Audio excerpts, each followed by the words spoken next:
You set a goal. I'm going to eat healthier this week. You feel this burst of motivation. You stock up on veggies. You tell yourself, okay, this time is different. I'm really doing this. You tap into that feeling, that powerful resolve, that willpower. Yeah, that initial surge. And maybe for a day or even two, you're absolutely crushing it. You feel unstoppable. Right, riding that wave. But then inevitably, life happens. A brutal day at work leaves you utterly drained. Or the kids were particularly challenging. Totally. You're tired, stressed, and suddenly that box of comfort food cookies in the pantry isn't just sitting there. It's actively, seductively whispering your name. Oh, I know that whisper. That iron resolve you felt just yesterday, it feels impossibly thin. Yeah, like paper thin. And before you know it, you've caved. You're right back where you started, maybe even feeling worse than before, because now, on top of everything else, you feel like you failed yourself again. That feeling of arc, not again. It's so common. We have all been there, haven't we? Feeling like we just lack that innate trait, that mythical quality called discipline or willpower. Right. It feels like some people are just born with an endless supply of this magical fuel that lets them stick to anything. While the rest of us are running on empty. Exactly. But what if that common understanding is fundamentally wrong? What if willpower isn't an unlimited wellspring? What if relying solely on that conscious, effortful resolve is actually setting us up for disappointment from the very beginning? And if that's the case, then what's the alternative? What actually works? That's exactly the problem we're diving deep into today. We're taking a stack of sources, pulling from psychological research on self-control, the latest in behavioral science. Practical guides on habit formation. And even insights shared by people navigating these challenges in online communities to really unpack this idea. Yeah, to get beyond the surface level. We want to understand why willpower often feels so frustratingly unreliable. And critically, if it's not the dependable engine for change we thought it was, what is a more effective approach? Right. What actually leads to lasting change? Our mission in this deep dive isn't just to skim the surface of motivation tips. We're going to extract the core, actionable insights from this material to give you a clear understanding of the fundamental limitations of relying on willpower and, most importantly, provide strategies grounded in science. Real strategies. For building habits and designing systems that create lasting, perhaps even effortless change. Right. We're looking for the practical steps and the underlying science that can truly help you move forward consistently. Okay, let's get into it. Okay, let's unpack this. One of the first, most compelling ideas that jumps out of these sources, challenging our common assumptions, is that this idea of unlimited willpower might actually be a myth. Yeah, that's a big one. There's this concept often referred to as ego depletion, which paints a very different picture. Ego depletion. It suggests that self-control isn't like an infinite power source. It's more like a muscle. And just like a muscle, it can get tired from overuse. Oh, okay, like it gets fatigued. Exactly. Yeah. The early psychological research exploring this concept, notably pioneered by researchers like Roy Baumeister and his colleagues, proposed this muscle model of self-regulation. It's a muscle model. Yeah. The fundamental idea is that every act of conscious self-control, every time you exert willpower to resist a temptation, make a difficult decision, or regulate your emotions, you draw upon a shared pool of finite mental resources. Okay, a limited pool. And when you tap into these resources repeatedly without allowing them to replenish, they become depleted, leading to a state they termed ego depletion. Right. You've used it all up. Essentially, yeah. And they conducted some genuinely fascinating and honestly kind of brutal experiments to test this out, right? Like the really famous one involving food. Yes. The 1998 study by Baumeister, Bretzlovsky, Muraven, and Tice is a classic example cited in the sources. In this experiment, they brought participants into a lab environment. Okay. Some were placed in a room with the irresistible aroma of freshly baked chocolate chip cookies. Oh, man. Along with some radishes. One group was allowed to indulge freely in the cookies but had to ignore the radishes. Lucky group. Another group, the one designed to test willpower, had to do the opposite. They were instructed only to eat the radishes and actively resist the delicious, tempting cookies right in front of them. Ooh, just radishes while smelling cookies. Exactly. And a control group simply waited and wasn't offered any food initially. Oh, man, resisting fresh chocolate chip cookies while eating a radish. That sounds like a special kind of psychological torture. I can already feel my willpower draining just thinking about it. Certainly highlights the challenge. After that initial task, whether they ate cookies, radishes while resisting cookies, or did nothing, All participants were then given what they were told was a challenging geometric puzzle to solve. Okay, a puzzle task. What they didn't know was that the puzzle was actually designed to be impossible to complete. Ah, tricky. The researchers weren't interested in whether they solved it, but rather how long they would persist on this frustrating, unsolvable task before finally giving up. So they were measuring persistence, not puzzle-solving skills. Precisely. And the critical finding. The group that had been forced to resist the cookies and ate only the radishes. The group that had just consciously exerted a significant amount of self-control. The poor radish eaters. Yeah, they gave up on the impossible puzzle much, much faster than the other groups. Really? Significantly faster. Significantly less persistence, less mental endurance to apply to this new, completely unrelated difficult task. Wow. The researchers interpreted this reduced persistence as evidence of ego depletion. The act of resisting the initial temptation had drawn down the mental resources needed for subsequent self-regulatory efforts like persistence. So, the energy or mental fuel needed to say no to cookies is somehow the same fuel needed to keep trying on a tough problem. That's a really powerful idea, that self-control isn't task-specific. It draws from a general pool. Exactly. It's presented as a general-purpose resource for self-regulation. Another compelling example from that early research involved asking participants to perform a task that required suppressing their true beliefs. Suppressing beliefs, how? They were asked to voluntarily write or give a speech arguing a viewpoint that was completely contrary to their deeply held personal beliefs. Like arguing for mandatory pineapple on all pizzas if you're vehemently against it. Precisely that kind of deliberate, belief-violating act. This task requires conscious self-regulation to suppress your genuine feelings and thoughts and construct a persuasive argument for the opposing side. That sounds difficult, mentally taxing. Very. And similar to the food experiment, they found that participants who voluntarily engaged in this counter-attitudinal advocacy also showed less persistence on a subsequent difficult task compared to a control group. So doing that also drained their persistence fuel. It seemed to. Interestingly, if they were forced to give the speech, the depletion effect wasn't nearly as pronounced. Oh, why would that be? Well, this led researchers to speculate that the act of choosing to exert self-control, the voluntary decision, in addition to the self-regulatory behavior itself, was a significant drain on this limited resource. Making the choice used up energy too. Okay, so whether it's resisting a craving, making a tough decision, suppressing an emotion, or arguing against your own beliefs, all these different forms of self-control seem to tap into this same shared finite pool of mental energy, according to this early model. That's the core idea, yes. The clear implication is, the more you consciously control yourself in one area, the less capacity you have left for the next challenge that comes your way. Right. Every conscious effort to rein yourself in, to choose the harder path, potentially costs you something in terms of mental resources available for future self-control demands. Naturally, once this idea was out there, researchers wanted to dig deeper. Why does this happen? Is there something physiological happening in the body or the brain when willpower is taxed? They definitely explored that. One line of research, though, later subject to significant questioning, looked into the role of blood glucose levels. Ah, sugar. The brain fuel idea. Exactly. Some early studies proposed a link between self-control depletion and reduced levels of blood glucose, suggesting that consuming glucose could somehow replenish willpower capacity. Okay. The idea was that glucose is a primary energy source of the brain, and strenuous mental activity like self-control might uniquely deplete it. So, like, needing a sugar snack to power your brain through tough decisions makes intuitive sense. That was the hypothesis behind some of that initial work. However, it's crucial, as the sources point out, that these specific findings linking depletion directly to drops in blood glucose have faced significant challenges. Oh, okay. Not so simple then. No, they haven't always held up in later, more rigorous studies. There were even some fascinating, if perplexing, studies suggesting that simply tasting a sweet beverage without swallowing it or absorbing any significant glucose, Just tasting. just tasting it, could temporarily improve performance on a subsequent self-control task. Whoa. How would that work? Well, it hinted that the effect might not be purely metabolic, but perhaps involve some kind of psychophysiological signaling mechanism triggered by taste receptors, like the taste itself sends a signal. Okay.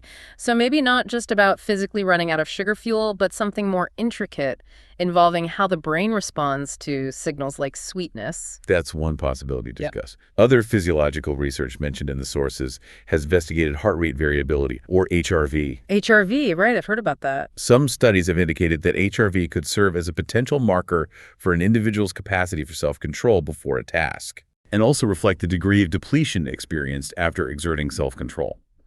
Generally, a lower HRV has been associated with a state of being more mentally taxed or having a reduced capacity for self-regulation. That's really interesting, linking a measure of our autonomic nervous system activity, like patterns and heart rate, to our capacity for mental self-control. It suggests a deep connection between the physical and the mental. Definitely. And then there's the neural side, which has used techniques like EEG recordings to look at brain activity. Okay, brainwave. Some studies have focused on something called the error-related negativity, or ERN signal. This is a specific brainwave component generated in the anterior cingulate cortex. The ACC, involved in error detection. Exactly, that part of your brain that's sensitive to deviations or conflicts.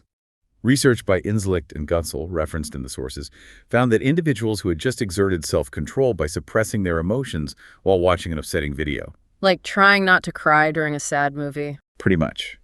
They subsequently showed a weaker ERN signal compared to participants who hadn't needed to regulate their emotions. So if that signal is weaker after using self-control, does that mean your brain is literally less effective at spotting potential errors or conflicts? Like you're less likely to notice you're about to make a mistake or act against your intention?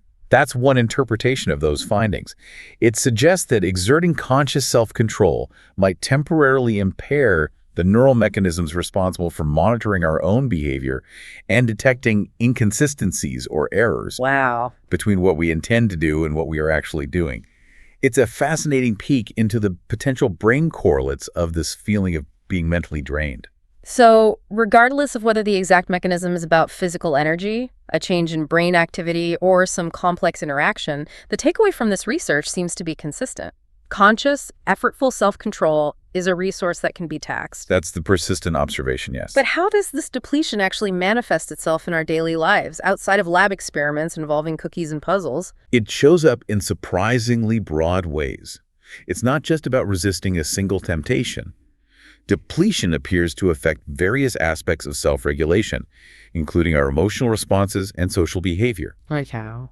For instance, some studies have linked states of ego depletion to reduced feelings of guilt and a decreased tendency to engage in pro-social behavior. Less guilt. That's a bit counterintuitive. Why would being mentally tired make you feel less guilty? Well, the theory is that experiencing guilt requires a certain level of mental capacity to reflect on your past actions, consider their impact, and engage in that internal moral evaluation. Okay, it takes mental energy to feel guilty properly. Sort of. When your mental resources are depleted, that capacity for deep reflection might be impaired, making it harder to fully process and feel the weight of guilt. One study, for example, had participants suppress emotions while watching a movie, and then play a game where errors resulted in their opponent getting blasted with noise. The depleted participants not only reported feeling less guilt about causing discomfort, but also subsequently donated less money to charity. Wow, that's a pretty heavy implication that simple mental fatigue from managing yourself could make you less empathetic or less inclined to be kind to others. It highlights how fundamental this resource might be for complex human interaction. Another interesting manifestation relates to the perception of fatigue. How you think you feel. Exactly. Research on illusory fatigue indicates that even if your actual physiological or resource level isn't critically low, simply believing that you are fatigued or depleted can impair your performance on subsequent self-regulatory tasks. So the belief itself can drain you. The psychological belief can become a self-fulfilling prophecy, potentially. So if I've had a long, tough day and I think to myself, I'm utterly spent, I couldn't possibly exercise resist this snack bee patient right now, that thought itself can make it harder, regardless of how much actual energy I have left. Potentially, yes. Yeah. Your perception of your capacity plays a role. And while there's some evidence that external motivators, like being offered money or even a strong personal belief in having unlimited willpower. The mind over matter idea. Sort of. These things can temporarily help you push through depletion effects, but the sources suggest this isn't a long-term solution. One study found that believing in unlimited willpower helped participants perform better on a second self-control task. Okay, that sounds promising. But they still showed signs of depletion on a third task. Yeah. It's like you might be able to borrow from future reserves to get through one challenge, but you still eventually hit the wall. Okay, so it's a temporary buffer, not a fix. So the daily manifestations are much broader than just giving into a food craving.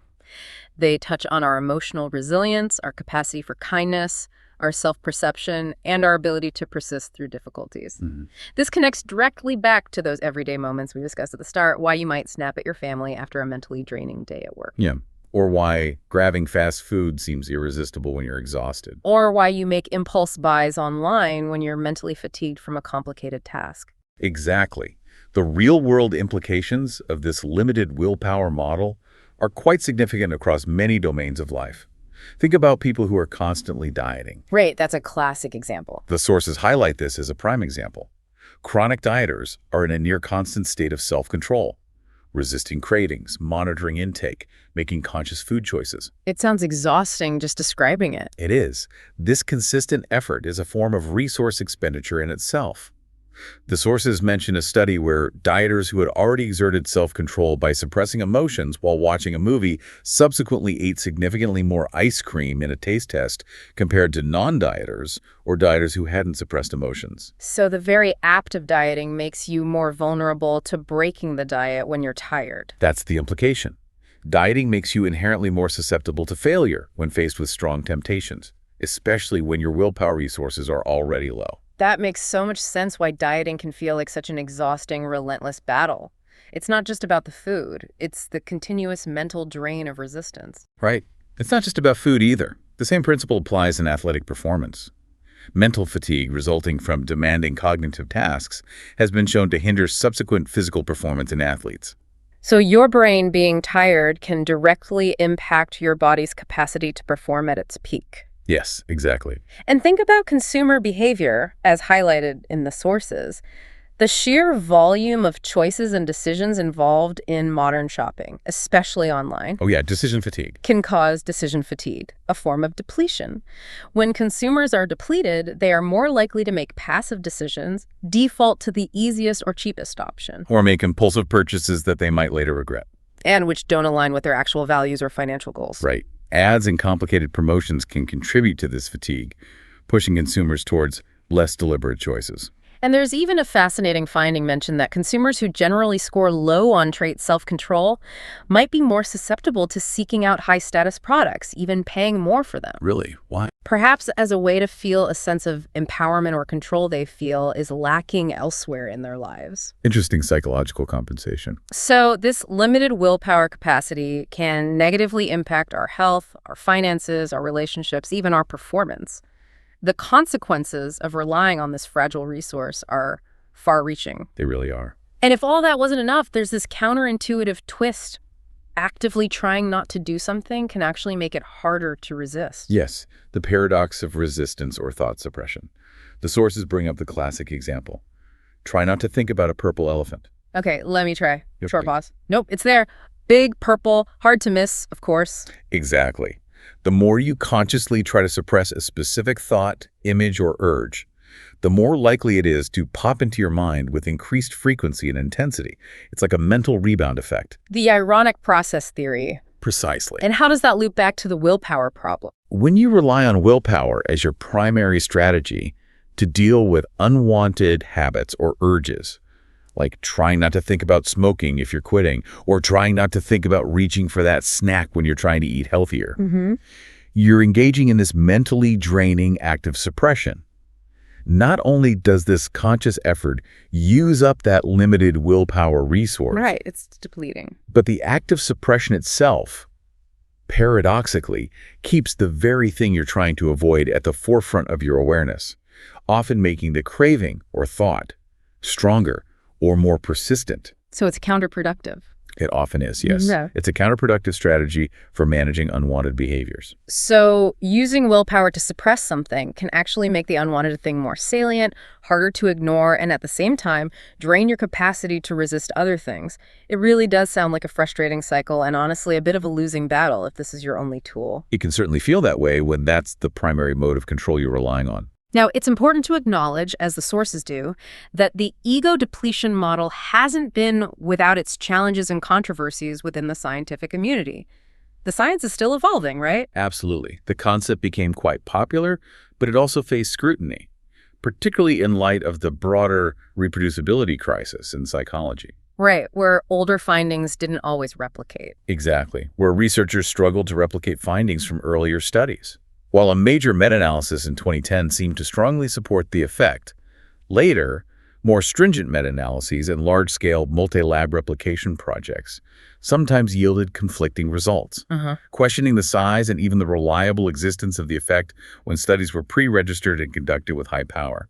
So other labs trying the same experiments didn't always find the same significant effect as the original studies. That throws a wrench in things. That's been a key part of the debate. There's also been criticism that ego depletion isn't something we can directly measure, like measuring blood glucose or brain activity changes were attempts to do. Right, those were indirect correlates. But the effect itself is usually inferred from the performance drop on a subsequent task. This indirect measurement makes it harder to pin down exactly what's happening. Okay. And alternative theoretical explanations have been proposed that don't rely on a depleted resource pool. Like the process model you mentioned earlier. Yes. The process model, for instance, suggests that maybe the difficulty in self-control isn't due to running out of a finite resource, but rather a shift in motivation and attention. A shift in what you want or what you notice. Kind of. After exerting self-control, your brain or motivation system might automatically prioritize tasks or stimuli associated with gratification and reward, shifting your focus away from control and towards indulgence. So you start noticing the easy, pleasurable options more. Your attention might become more attuned to cues for pleasure or ease, yes. Yeah. Okay, so it's less about the gas tank being empty and more about your internal navigation system deciding, you know what, I'm tired of driving carefully, let's find the nearest ice cream shop. And suddenly you notice every sign for treats. That's a good way to think about the proposed shift in motivational priorities and attentional focus, regardless of which model is ultimately more accurate in explaining the underlying mechanism. Right, whether it's depletion or motivation shift. Whether it's resource depletion, a motivational shift, a change in brain sensitivity, or a combination, the core human experience remains. Conscious, effortful self-control feels draining. It feels difficult to maintain consistently. Yeah, it really does. And it is unreliable over the long term for many people. The debate around the mechanism doesn't invalidate the practical observation that relying solely on willpower is often a recipe for frustration. Which conveniently brings us to the more promising alternative. If willpower isn't the magic answer, what is? And that's where the power of focusing on systems and habits comes into play. It's a fundamental shift in approach. Systems over willpower. This is where we move from fighting constant battles using willpower to focusing on designing a life and environment where the desired behaviors happen more automatically with less effort. Okay, I like the sound of less effort. A core idea from the sources here, particularly emphasized in works like Atomic Habits, is the critical distinction between goals and systems. Goals versus systems. Explain that. Goals are the results you want to achieve. Lose 10 pounds, finish writing a report, get a promotion, run a marathon. They are the finish line. Okay, the destination. Precisely.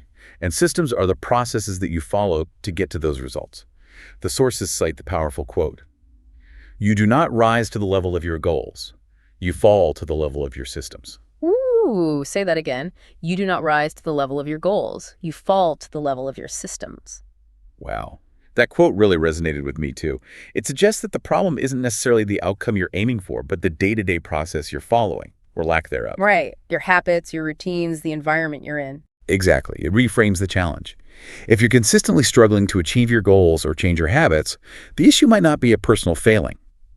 You're not inherently undisciplined or lacking willpower. It's not you, it's your system. The problem is likely with the system you're currently operating within, or the absence of an effective system to support the change you desire. The focus shifts from blaming yourself to analyzing and redesigning your approach and environment. That feels much more empowering, actually. Less about personal failure. It is. Yeah. And within this shift towards systems, the sources highlight the incredible cumulative power of small, consistent improvements. The idea of getting 1% better each day. Ah, the 1% rule. I love this concept. This is a really counterintuitive but profoundly true concept. Yeah. The math behind it is quite compelling. If you manage to get just 1% better at something every single day for an entire year, by the end of 12 months, you won't just be slightly better, you'll be roughly 37 times better than when you started. 37 times better. From just 1% daily improvement. That sounds almost unbelievable when you first hear it. It's the magic of compounding. Apply not to finances, but to self-improvement. That tiny, almost imperceptible improvement you make today and tomorrow and the day after doesn't feel significant in the moment. No, it feels like nothing sometimes. But those small gains stack up relentlessly over time, accumulating into a massive transformation. Think of it like small wins building upon each other, or small setbacks eroding progress little by little. Conversely, if you get just 1% worse each day, you'll decline almost entirely, approaching zero. So the emphasis isn't on making huge, drastic changes that require monumental bursts of willpower changes that are likely to be undone when willpower runs out. No, exactly. Those often fail. It's about consistently making tiny, manageable changes that compound over time. Yes. From this perspective, what truly dictates your long-term outcome isn't your current level of success or failure, or even the intensity of your initial motivation. What matters most is whether your current habits are placing you on a trajectory toward improvement. Are you pointing in the right direction, basically? Exactly. Are your daily actions setting you on the right path, even if the steps feel incredibly small right now? This connects powerfully to the idea of why you're trying to change, not just how you're attempting it. The sources contrast using willpower primarily for avoidance-oriented goals. Like, I should stop eating junk food, which feels negative. Right. Versus drawing motivation from values-based inspiration. Like, I want to be a vibrant, energetic person who takes care of their body, which feels positive, aspirational. Yeah.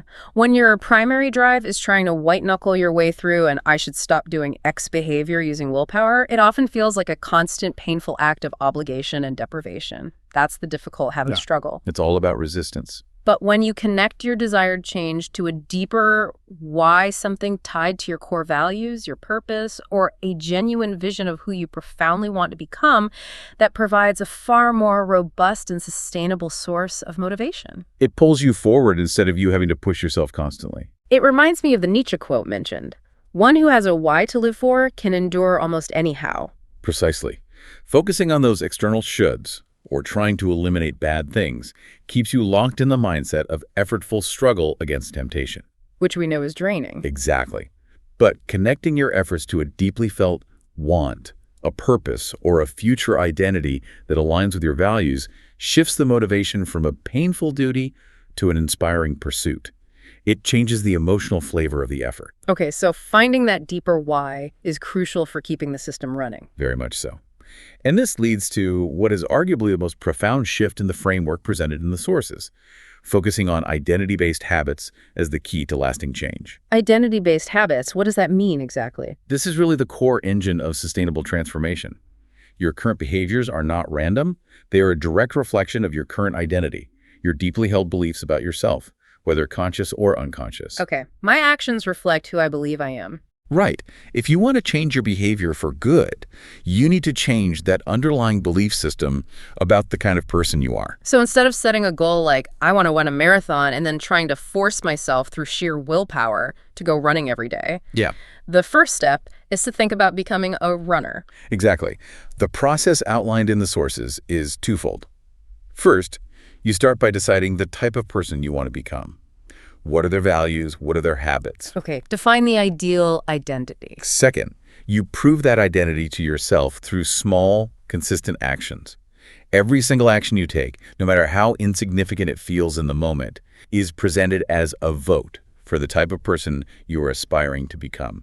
A vote. I like that. That vote analogy is incredibly powerful and concrete. Each time I put on my running shoes, even if I only run for 10 minutes, I'm casting a vote for the identity of a runner. Exactly. Or each time you choose water over soda, you're casting a vote for being a healthy person. Right. And those small habits, those consistent votes, aren't just actions. They are accumulating evidence for your new identity. Building a case for who you're becoming. Precisely. Your identity isn't a fixed state you're born with. It's something that emerges from your habits. You don't just do the habit because you are that type of person. You become that type of person because you do the habit. That flips it on its head. It does. This shifts the focus entirely from the outcome, the goal, or the struggle, willpower, to the continuous process of reinforcing that desired identity with small daily actions. Okay, so we understand why willpower often falls short and why shifting our focus to building systems and cultivating a desired identity is a more effective path. It makes a lot of sense. But how do we actually build these habits in practice? What are the fundamental mechanics of how habits form? Let's get into the nuts and bolts. Okay. At its most basic level, habit formation operates through what the sources describe as a four-step neurological feedback loop. The habit. Right. It's often referred to as the habit loop. And understanding it provides the framework for both analyzing your current habits and designing new ones. The four steps are cue, craving, response, and reward. Cue, craving, response, reward. Okay, break that down. So the cue is the trigger that initiates the process. The starting gun. Yes. A cue is any piece of information or stimulus that signals a potential reward. It could be something external in your environment, seeing a notification pop up on your phone, walking past a specific store. Seeing a certain person, entering a particular room. Exactly. Or it could be an internal state, feeling bored, stressed, lonely, happy. The cue registers and triggers the second step, the craving. The craving, that's the desire. The craving is the motivation, the desire for a change in state. It's the interpretation of the cue. It's the motivational force that makes you want to act. Okay. It's not about the habit itself, but the feeling or state the habit promises to deliver. You don't crave checking your phone. You crave the potential social connection or distraction it might provide. Right. You don't crave smoking. You crave the feeling of relief it provides. Exactly. And that craving leads to the response. Step 3, the actual habit. The response is the actual habit you perform. It's the physical action or the thought pattern, picking up your phone, grabbing a snack, tying your running shoes, thinking a specific thought. The response is the behavior you engage in to satisfy the craving. Got it. And finally, the response delivers the reward. Yes, the reward is the outcome that satisfies the craving and completes the loop. The reward is the reason the habit exists. The payoff. It's the feeling of relief from the craving, the pleasure, the sense of accomplishment, the social approval. The reward teaches your brain that this loop is valuable and worth remembering and repeating in the future. So the loop gets stronger each time. This feedback loop, habit, craving, response, reward, gets reinforced every time you go through it, strengthening the connection until it becomes automatic. And that's the key, isn't it? The goal is for it to become automatic, almost mindless. Precisely. Habits form through the development of implicit associations in memory between the context, the cue, and the response, driven by repeated learning. Okay. As you repeat the habit loop in a stable environment, your conscious intentions and deliberate goals actually become less influential in directing your behavior. You stop thinking about it. While the automatic response, triggered by the context cues, becomes more influential. The habit takes over. That's fascinating and a little scary that habits can become resistant to our conscious desires, like running on autopilot, even if you want to change course. It highlights the power of automaticity. The sources illustrate this with a study involving a sushi-making computer game. Sushi game. Okay. Participants practiced a sequence of steps to make sushi until it became a strong habit triggered by the game context. Even when the rules of the game changed and they were given a new goal requiring a different sequence, They kept doing the old thing. their strong, previously learned habits persisted. The context cues from the game automatically activate the old habitual response, and they struggle to override it with their new conscious intention. Wow. That really shows how sticky habits can be once they're wired in. This demonstrates how deeply tied habits are to their environment, and how they can become surprisingly rigid, resistant to conscious override. Context cues don't just passively sit there. They automatically capture attention and activate the associated habitual response. Okay, so understanding this four-step loop gives us the blueprint. If we want to build good habits or break bad ones, we need to influence one or more steps in that loop. Exactly. And that leads directly to the practical framework based on this understanding. The 4 laws of behavior change. This framework translates the scientific principles of the habit loop into actionable design principles for creating and maintaining good habits. Okay, the 4 laws. Let's hear them. To build a good habit, you want to make the habit loop work for you by making it as frictionless and appealing as possible. The 4 laws are: 1. Make it obvious. This tackles the cue. How can you make the trigger for your desired habit impossible to miss? Okay, obvious cue. 2. 2. Make it attractive. This targets the craving. How can you increase the desire associated with the habit? Attractive craving. 3. 3. Make it easy. This focuses on the response. How can you make performing the habit require the least possible effort? Easy response. And 4. 4. Make it satisfying. This reinforces the reward. How can you ensure the outcome of the habit feels immediately rewarding? Satisfying reward. Obvious, attractive, easy, satisfying. Got it. And, by implication, to break a bad habit, you apply the inverse. Make it invisible, cue, unattractive craving, difficult response, and unsatisfying reward. Makes perfect sense. Flip the laws. Exactly. The power of this framework is that it gives you concrete levers to pull. It's not about wishing you had more willpower. It's about actively designing your environment and your process to make good habits the default path. And bad habits require significant effort.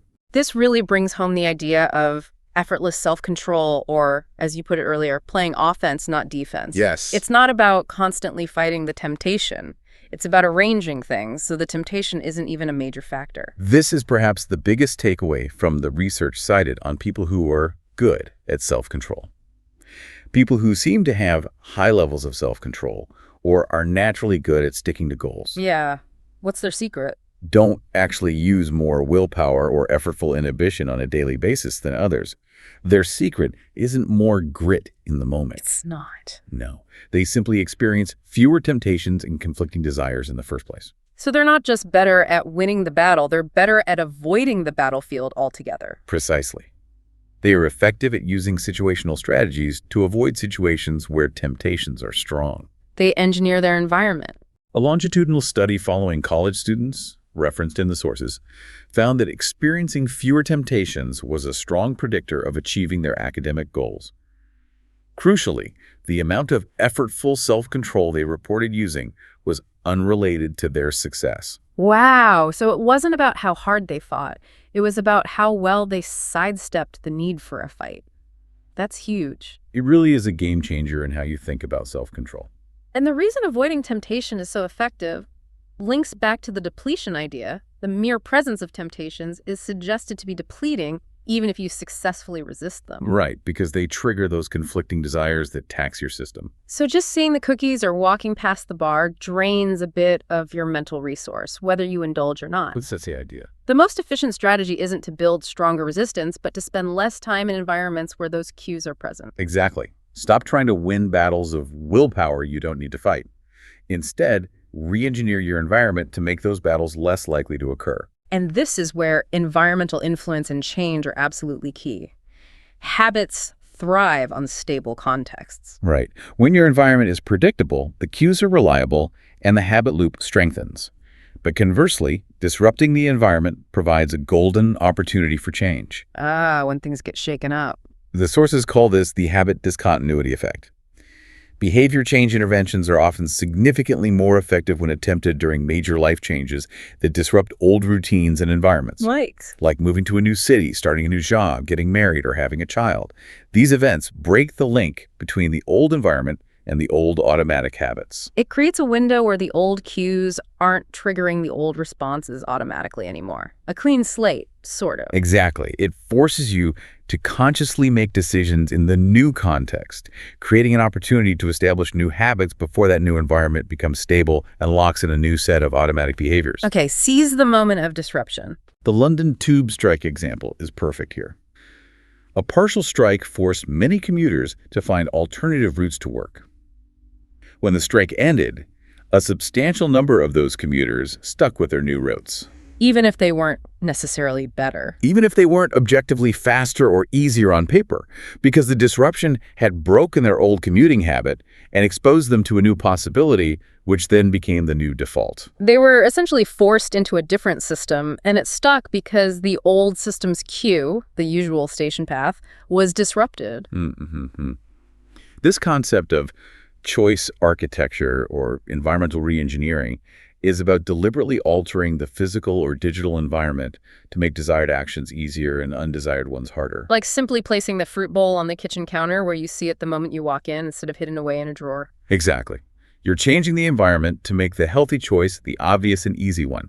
The sources use the analogy of a rip current. A rip current. By altering the decision structure, you can essentially create a rip current of behavior that effortlessly pulls you towards repeating the desired action, leading to powerful changes like weight loss or shifting your identity, I am a healthy eater. You're using the environment to channel behavior, making the path of least resistance align with your goals. I love that. And this environmental approach is often more powerful and sustainable than solely relying on cognitive strategies, Right. like creating detailed implementation intentions. The if X happens, I will do Y plans. Right.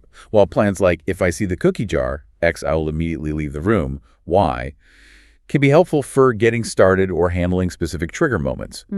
Meta-analyses show they often have relatively small or short-term effects, especially for deeply ingrained bad habits. Why is that? Planning it out sounds logical. Seems like it would work better. It can initiate the behavior, but the concern raised in the sources is that if the environment still strongly cues the old habit, or if relying on the if-then statement keeps you in a state of constant deliberation before acting, You're still thinking about it too much. it might actually impede the crucial transition to true automaticity, which is the hallmark of a strong, effortless habit.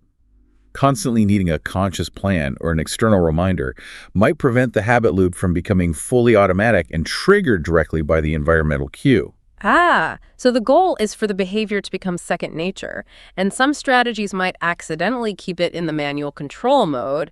It keeps the thinking brain active instead of letting the doing brain take over. That's the potential drawback mentioned. Environmental change, by directly altering the cues and making the response physically easier or harder, often bypasses the need for constant conscious deliberation more effectively. Okay, focus on the environment first. Now, a very practical, low-friction technique that leverages both existing routines and environmental cues is habit stacking. Yes, habit stacking is brilliant in its simplicity. It involves taking a new habit you want to build and attaching it to an existing habit you already perform automatically every single day. So you use a habit that's already locked in as the trigger, the cue, for the new habit, like piggybacking. Exactly. It makes the new habit obvious and easy to remember because it's anchored to something you already do without thinking. The basic formula is straightforward. After current habit, I will sound in you. Simple formula. Could you give me a few more examples? I think seeing them helps solidify the idea. Absolutely. From the sources. After I pour my morning coffee, I will immediately open my language learning app for 15 minutes. Okay, coffee cues Duolingo. Right. After I finish eating dinner, I will immediately load my plate into the dishwasher. Dinner completion cues the plate cleaning. Simple, immediate. Simple ones like, before I even take a sip of my morning coffee, I will drink a full glass of water. Or, after I arrive home and before I unlock my front door, I will take out my keys and the trash bag from the car. These really make the new habit feel less like something extra you have to remember to do and more like the next logical step in an existing routine. It just slots right in. It significantly lowers the activation energy and makes the new habit highly predictable because its trigger is something that happens reliably every day. Makes it obvious and easy. Exactly. You can even use smart connections within habit stacking, linking a new habit you find a bit tedious, like tidying up, to an enjoyable existing one, like listening to a podcast or audiobook. Temptation bundling. To make the response more attractive by adding an immediate reward element. After I put on my cleaning clothes, I will put on my favorite audiobook and clean for 30 minutes. That makes the response more attractive, hits multiple laws. It feels much more manageable than just saying, I need to clean more and hoping willpower shows up. Precisely. You're leveraging the power of your existing automatic patterns as anchors for the new desired behaviors. It's a form of environmental reengineering focused on your time and routine structure. Building habits, designing systems, re-engineering environments. This can feel like a lot to manage, especially when you're first starting. Are there tools or external supports that people use to help with this process? Yeah, definitely. The sources included discussions from online communities about this, right? People talking about trackers and apps. Yes, that's a great point. The conversations from online communities, particularly on platforms like Reddit, highlighted how many people use habit trackers as a support tool. Okay, what kind of tools? People mentioned using a wide variety of approaches, from simple pen and paper bullet journals and basic spreadsheets to dedicated mobile apps and even specialized software like Notion templates. Lots of options. What are some of the features or aspects of these tools that people find most helpful? What makes a good tracker? Based on those discussions, common themes emerged. People highly value tools that offer simplicity and are easy to use daily. That came up a lot. Keep it simple, yeah. Visualization of progress is critical. Seeing streaks, statistics, charts, or overall completion percentages provides a tangible sense of accomplishment and motivation. Makes it satisfying. You see the progress. Exactly. Gamification elements, like earning points, leveling up, or nurturing a virtual entity, like growing a tree or raising a virtual pet, were frequently mentioned as making the process more fun and engaging. Turning it into a game. Synchronization across multiple devices is important for accessibility, and some value automation, like apps that can pull data directly from fitness trackers or health apps. Aggregated scores or overall progress indicators also provide a holistic view that people appreciate. So these tools essentially help implement the make it satisfying principle by providing immediate visual rewards and feedback on progress. Seeing that growing streak feels good. Exactly. They can turn the abstract idea of getting 1% better into something concrete and visually rewarding. The discussions mention specific apps and their appreciated features. Loop for its clean interface and clear stats. Okay. Dailyo for combining habit tracking with mood logging. Habit Now for its aesthetics, though free limits were a downside for some. Habitica for its deep RPG-style gamification and accountability features, though some found it overly complex. Finch for its unique raise a virtual bird mechanic tied to habit completion. A virtual bird. Interesting. And Streaks for its tight integration with Apple Health data to automate tracking certain habits like workout minutes or steps. Many still found manual bullet journaling satisfying precisely because of the physical act of marking off progress. Right, that tactile satisfaction. It's interesting how diverse the approaches are, but they all point back to wanting to make the process feel visible, rewarding, and manageable. Yes, finding the right tool often comes down to personal preference for simplicity versus features, manual versus automated, or how much gamification you enjoy. There's no one-size-fits-all. But you mentioned a note of caution earlier about relying too much on reminders or external prompts from apps. How does that fit in? Could they actually hinder the process? That's a nuanced point raised in the sources. While reminders can be crucial for starting a new habit, especially in the early days. Yeah, getting it off the ground. There's a concern that over-reliance on external prompts could potentially hinder the long-term development of true automaticity. How so? If you always need the app to tell you to do the habit, you might not be forming that strong automatic link between the environmental cue and the behavior itself. It keeps you in a mode where the behavior is triggered by an external command, rather than becoming an intrinsic automatic response to your environment. It keeps the conscious thinking part of the loop active rather than letting it fade into the automatic doing part, so it never quite becomes truly effortless. That's the potential risk. However, the sources also speculate that future context-aware technology might actually help by providing prompts precisely when you are in the environment where the habit should occur, for example, or a reminder to drink water only when you were detected to be in the kitchen. So the reminder is tied to the cue itself. This type of context-specific prompting might be more aligned with how habits are learned because it ties the reminder to the relevant cue, reinforcing that connection rather than bypassing it.